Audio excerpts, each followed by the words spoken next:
Belum saya menyampaikan tentang pelaksanaan sidang AKP yang berlangsung dari pagi ya.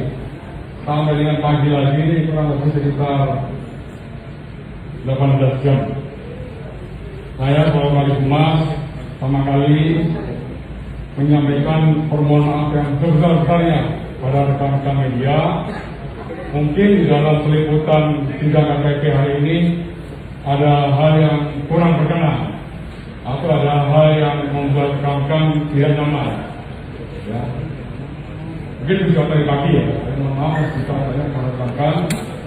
Kemudian yang kedua, saya juga mengucapkan terima kasih dan apresiasi yang tinggi-tingginya kepada rekan-rekan media yang mengawal proses kinerja dari tim sus yang sudah dibentuk oleh Bapak Kapolri.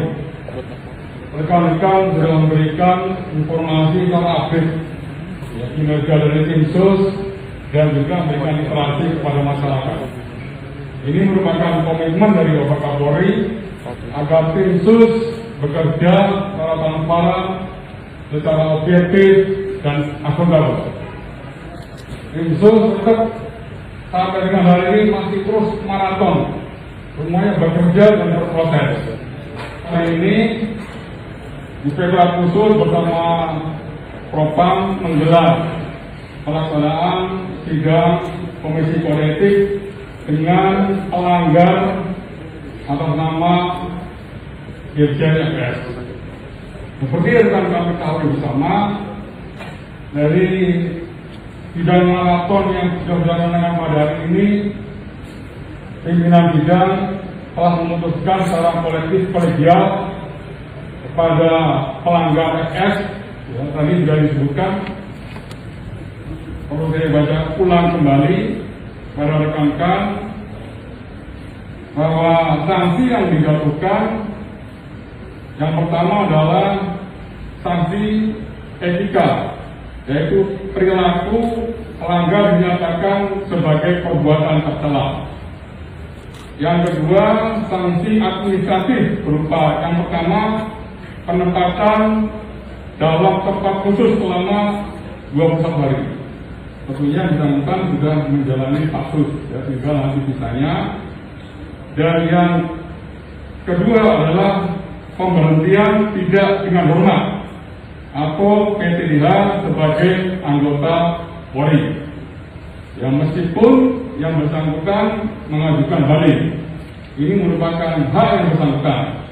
Yang bersangkutan sesuai dengan pasal 69 dikasih kesempatan untuk menyampaikan banding secara tertulis 3 hari kerja. Selanjutnya mekanismenya sesuai dengan pasal 69, nanti untuk sekretaris AKP banding dan dalam waktu jangka 21 hari akan memutuskan ya keputusannya.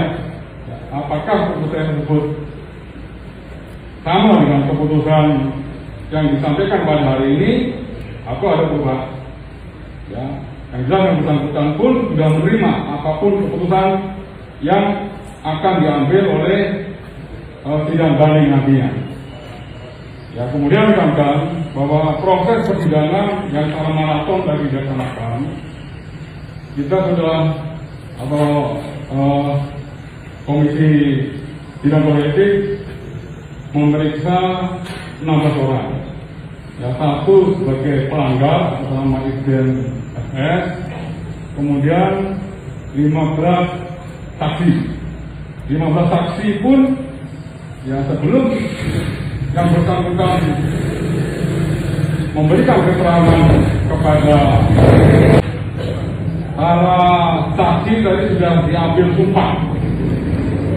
Ini artinya menjadi konsekuensi juridis. Yang ketika para saksi nanti dia memberikan keterangannya tidak sesuai dengan fakta hukum dan fakta persidangan, maka dia memiliki konsekuensi adalah dapat ya diproses dengan proses peradilan dengan ancaman hukuman 7 tahun. Ya, oleh karenanya tadi para saksi menyampaikan kepada sidang majelis apa yang dia alami dan apa yang dia lakukan. Ya. Kemudian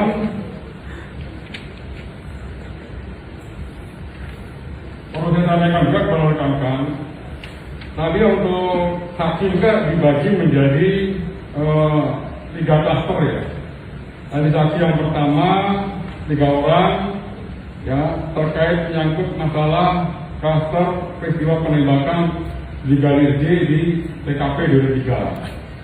Ya, tadi ada Baradae tidak bisa dihadirkan dalam persidangan ini karena yang bersangkutan statusnya adalah justice kolaboratif yang diamankan oleh LPSK. Kemudian yang hadir adalah Brigadir R dan Saudara KM. Kemudian klaster yang kedua adalah klaster terkait dengan masalah obstruction of justice yang berupa ketidakprofesionalan di dalam olah TKP. Ya, tadi ada 5 orang.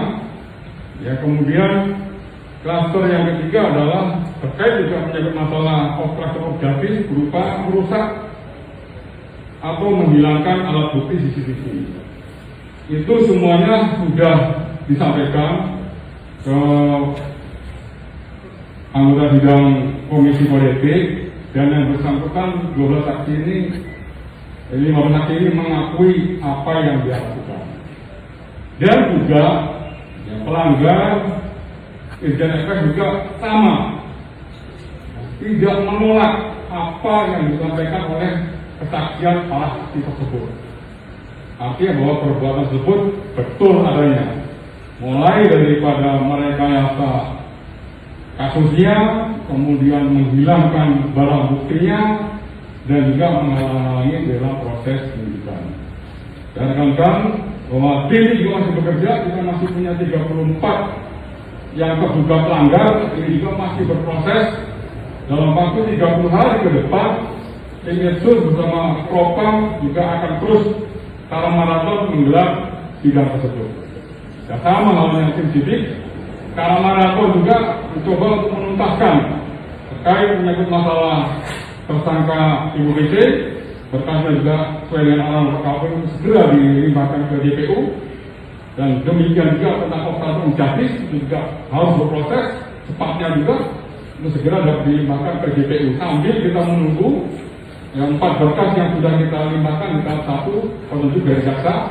Apabila petunjuk dari jaksa ada, ya kita segera lengkapi. Kalau misalnya tidak ada, dinyatakan P21, maka tahap 2 akan kita segera serahkan ke jaksa, yaitu barang bukti dan tersangka.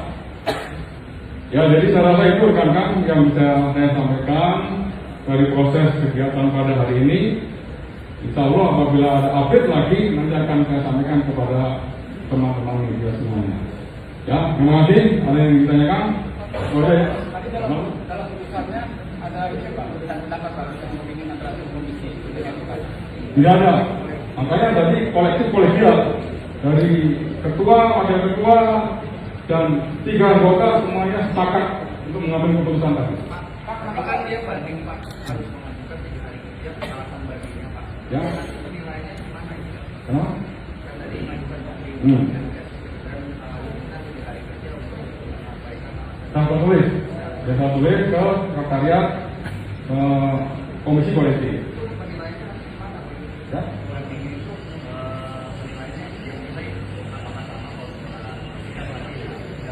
Beda. Ya, nanti itu kalau misalnya sekretariatnya nanti ada di Dispub. Ya, Dispub nanti secara tertutup akan memutuskan dan nanti melaporkan ke Kapolri. Nanti akan kita sampaikan nanti. Ya.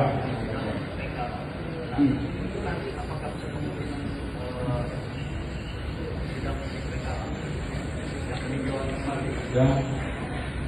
Khusus untuk kasus Irjen FS, banding adalah keputusan final dan minta. Tidak berlaku itu, tidak berlaku PK. Ya. Jadi keputusan banding adalah keputusan final dan minta, sudah tidak ada lagi upaya hukum lagi. Ya, oke, rekan-rekan. Pak, yang tadi disebutkan yang diperiksa terancam 7 tahun itu untuk yang saksi kan Pak? Itu Iya, saksi. pasalnya pasal apa Pak? Apa? Pasalnya pasal apa aja? Atau ya? Nanti lihat lagi. Ya dulu lah. Tapi sama gitu? Sama. Oh, oke. Yang ketiga dia terbukti memberikan keterangan palsu di persidangan. Tahu. Makanya mereka menyampaikan apa adanya sesuai dengan fakta yang disampaikan di persidangan. Oke? Belum loh. Ini kan baru sidang pertama. Kalau Kapolri itu kan sifatnya kalau misalnya ada banding atau ada yang lebih tinggi lagi. Ya, oke, cukup dengan ini. Ya, teman-teman, terima kasih teman-teman sekali lagi yang jalan kegiatan. Bila ada hal yang kurang berkenan, sekali lagi saya mohon maaf. Bila ada Pak, satu lagi Pak. wabarakatuh. Pak.